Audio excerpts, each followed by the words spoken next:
day in my life here in Cebu as a salesperson. So, ayan, dahil lalabas na po tayo ng apartment namin, ayan, papunta na po ako sa trabaho. So, i-off ko muna ang ilaw, ayan.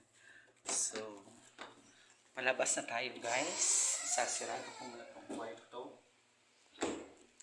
Ayan. So, bababa na po ako. Tulog pa yung kasama ko. Nag-sleeping beauty pa sila. So, ayan po yung mga nilabahan ko kagahapon. Mga damit ko.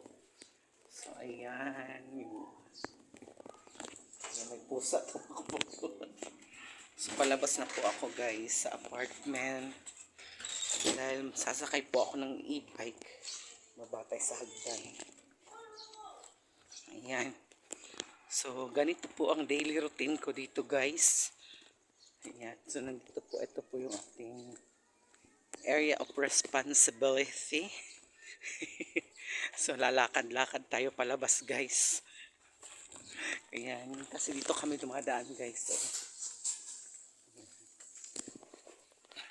ayan. Dito kami dumadaan, guys. Pupunta sa kalsada para makasakay kami ng e-bike. Ayan. Good morning. Ayan, ito yung daanan namin, guys. Palabas.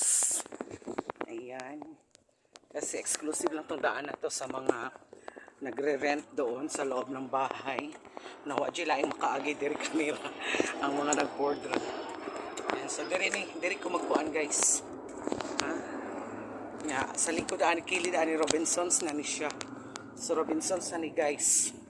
Ayan, so medyo layo-layo siya gamay. Dili yun siyang layo doon raman actually. So malapit lang po talaga siya. Ayan, kaya mas okay talaga dito compare sa dati naming nirerentahan or sa inuupahan. So ayan, guys, yung Robinson.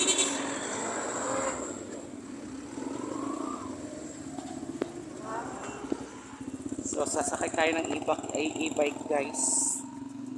Ayan. Kuya.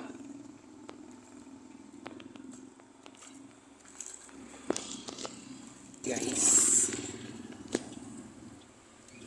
Nagawa ng duty. Ayan mo sakyan na guys.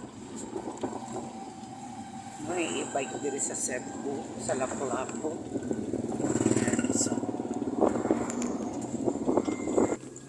Later, thank you. So yan, guys, bumaba na po ako, guys. So maglalakad na lang tayo, guys, papuntang guys sa ano. Ayan. So medyo mainit na, guys.